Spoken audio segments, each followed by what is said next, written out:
Welcome back to Investing and Trading Live, sponsored by Trading Academy. As always, I am your host, Josh Lilquist. On the last segment, covered some different strategies, but really basically having an investment or trading plan on where to get in positions, where to get out, but having those parameters chosen and picked prior to any trade or an investment. And it comes down to income strategies or wealth strategies, which we're going to continue that discussion on this next segment here. I do want to appreciate and say to congratulate everybody for texting and calling in for these free investing classes that we're helping people get started in these financial markets. If they haven't done any trading or investing in the past, or if they are looking for more consistency, simply if you missed that, you can just call or text the word trading to the number 952-905-0975. That's 952-905-0975. When you call, we can make sure we get a date that works the best for you. If you text in, we'll make sure we get you a call back and get you our landing page so you can pick your own date. We do these classes all across the metro during the week and the weekend. We also appreciate all the subscribers. If you're listening to the podcast and you are not subscribed, shame on you. But if you are, thank you very much. Make sure to smash that subscribe button and like button and the bell to make sure you get notified every time we do a segment of the show. Simply go to Investing and Trading Live wherever you listen to podcasts, Apple Podcasts, iHeartRadio, and Spotify. And yes, we are live on the YouTube as well today. So make sure to check out the YouTube. We got, I don't know how many, hundreds, actually thousands of sessions on the YouTube stream. You can simply go to my name, Josh Lilquist, and find those in the archives. So, Alan, this next segment here, we talked really more on the plan on the last segment and having the right strategy. But I want to get into, just because we are seeing this big volatility, especially on Friday, there was a big down move in the market. And a lot of listeners need an income strategy, but they can't just sit and hold and wait for things to come back. I want to talk about these strategies that are designed for these down markets. I mean, as we know, it's been an up market for a long time, and quite frankly, we are still in an uptrend. But it's important to be planning ahead for whatever direction the market goes. So the strategy to profit in down markets, and we alluded to that a little bit in the first segment, is shorting. Shorting the market means you are selling something first, which means you want it to go down, and you profit as it goes down. And that's a new concept for a lot of people, and I know we talk a lot in more in detail in these investing classes that we do here at the Academy on how that works and the mechanics of it. But when you have a strategy for up markets, but also down markets, explain why that really increases your odds of consistency in the market. Yeah, if you're going to be doing this, you want to be consistently successful. And if you're going to do that, and you consider the fact that the market is up, let's just call it 50% of the time, it's probably a little bit less than that. But if the market's up 50% of the time, it means that at least 50% of the time is either down or sideways. So that means 50% of the time it works every time? Not every time. That's 50%. So I'm glad you brought that up. 50% of the time you have an opportunity to make money, but it's not guaranteed. A lot of people, most people don't know that comment. Well, it's a great point, because we have a lot of people that come into these workshops that say, look, the market's been going up, but my portfolios haven't. Exactly. And they want to know why. And we try to point that out to them.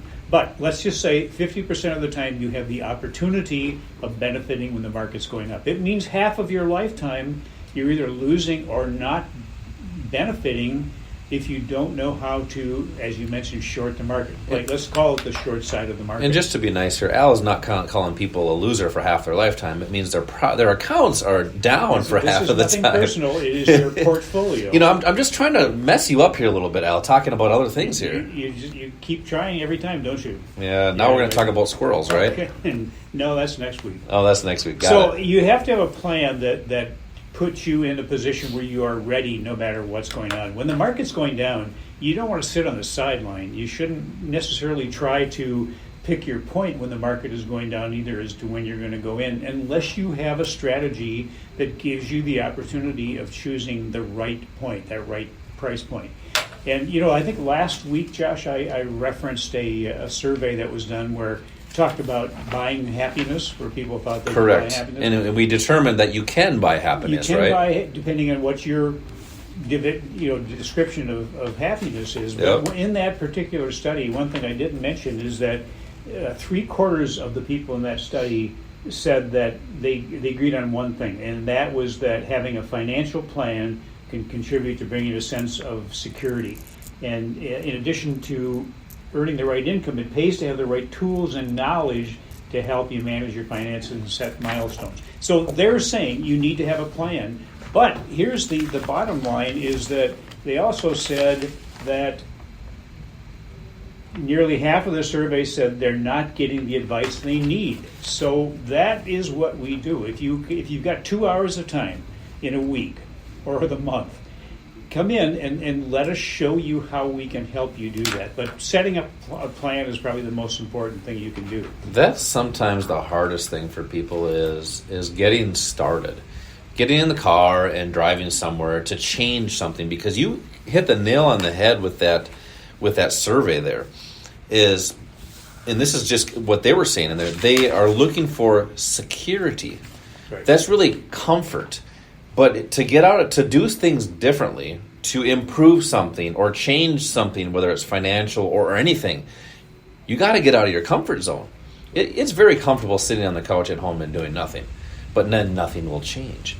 And that's why in these investing classes that we do here at the Academy, Al, hopefully we can inspire people to do things a little bit differently. Hopefully today on the old radio waves and the podcasts, millions of people listening, is we can get people inspired to take that action and to get started.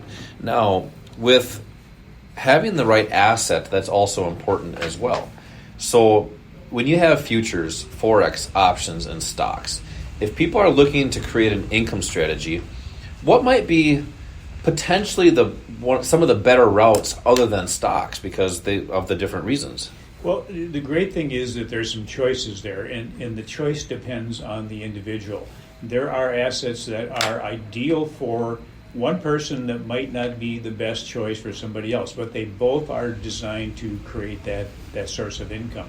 So part of what we do is to work with each person and kind of look at not only where they are and where they want to go, but kind of their personality, and their behavior habits, and what's the best path for them to achieve the goals that they want. Also characteristics, too. There's different characteristics that you might need to be a longer-term investor or a shorter-term trader, too. That's correct. Each asset has certain characteristics that you have to know. You have to understand what those characteristics are. Sometimes it just comes down to what's the most interesting to you, but it also depends. If you're looking at day trading, for example, if really short-term, you probably want to look at futures or maybe using options for that. If you're a little bit more long-term, you can use options for that or the foreign exchange market. So you can fine-tune the assets and the strategies that you use to get you to achieve the goals and objectives that you have in a way that you feel more comfortable. And it all comes down to consistency. And it comes down to really to having the discipline to follow the plan. So whatever the asset is, whatever the strategy is that's best for you, as part of your plan, you follow that plan. And I'll tell you, we oftentimes quote people, and fortunately for us, there are a lot of really successful people out there that have left quotes for us to use. There we go. Jesse Livermore, a lot of people may have heard of him, probably the most famous investor of all time. At one point in time, he was the wealthiest person in the world. Back in 1929, he made $100 million when the market crashed and we went into the Depression. But what he said was this. I think this is really important. Listen to this. What beat me was not having enough brains to stick to my own game. That is, to play the market only when I was satisfied that precedents favored my play.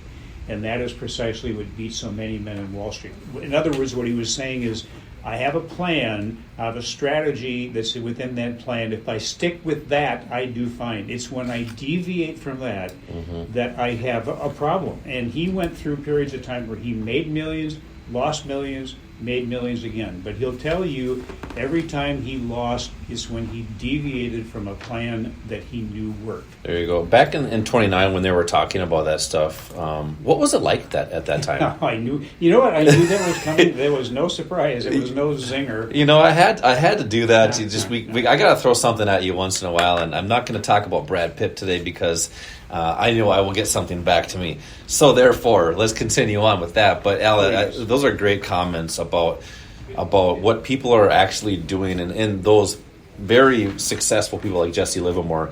And the main thing that he was talking about was having a plan.